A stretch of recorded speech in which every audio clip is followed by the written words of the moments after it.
Hello everyone, my name is Carol, and first of all I want to thank you for watching my video. And I wanted to try to keep in the theme of my research, which is storytelling as a form of pedagogy for teaching. And I thought, what better way to maybe give you an example is to actually tell you a story. So a couple of weeks ago, a couple of weekends actually, we went down to southern Maine to a town called Raymond. Raymond is, if you're not familiar, is located next to the Sebago Lake and Windham area. Really a very pretty part of southern Maine. We stayed at a friend's house, and their home was located on Panther Pond. So our weekend getaway was primarily to, of course, spend time with friends and catch up and all of that, but to actually do some ice fishing. And it was a beautiful weekend, sunny, but then again, anything over 30 degrees in February, for me, living in Aroostook County, I consider to be a beautiful day. And it was a beautiful weekend, and we went on Saturday out on the pond and did all that we needed to do to get prepared to ice fish on Sunday. We removed the snow via snow blowers, and did all that hard work and used an auger to cut out the holes. And so most of that took the afternoon, and we were able to get ready so that early Sunday morning we would be ready to go out on the ice and do some fishing. So Sunday morning came, and we went out, and again, a gorgeous, beautiful sunny day. And we set our ice fishing traps down, and got the bait, hooked the bait, put the traps in, make sure the flag was set. So there was actually 5 different ice traps that we used. And then people kind of settled in with their lawn chairs and just started to talk, tell stories, do what we do when we get together with friends.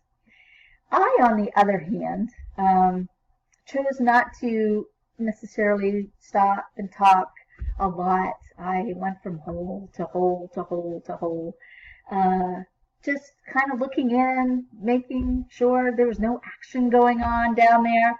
And one of my friends said, Carol, you can sit down. A fish, you'll know when a fish gets on that hook, because that flag will pop up.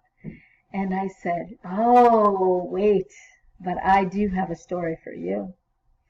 And so I proceeded to tell my friends that when I was 12 years old, we were, meaning my family and I, my parents and siblings, we have a family camp at Cross Lake, which is about 45 minutes north of Caribou, half hour south of Fort Kent, just to give you an idea, demographics, where it's located. And we went ice fishing. And it was, as I recall, another beautiful day. And we had made several holes. And just like in southern Maine, the adults pulled up the lawn chairs, sat down, and started to tell their stories.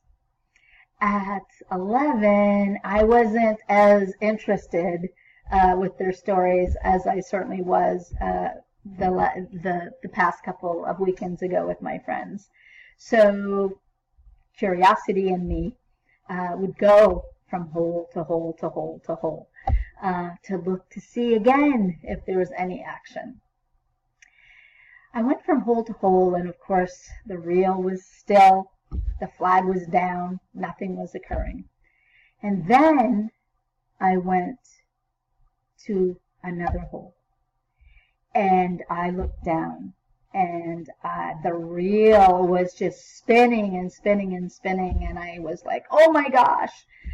I, immediately dropped to my knees and started pulling and pulling and pulling on the string. And of course, by this time, right, my parents and my brothers and sisters were, oh my gosh, Carol's pulling up a fish. And I keep pulling and pulling, and then, here comes the fish, which is no lie, was this big. And I know there are a lot of fish stories, a lot of exaggerations and such, but I'm serious. It was this big. And I was astonished. And my dad said, Carol, I didn't see a flag go up.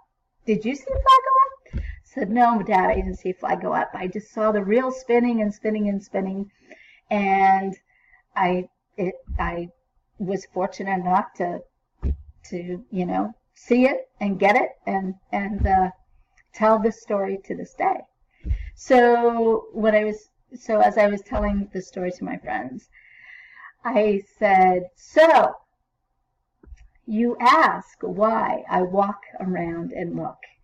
And based on my experience, right, and knowing the moral of the story, just because a flag doesn't go up doesn't mean there is no fish on the hook. I tell you that story because, for me, it's memorable.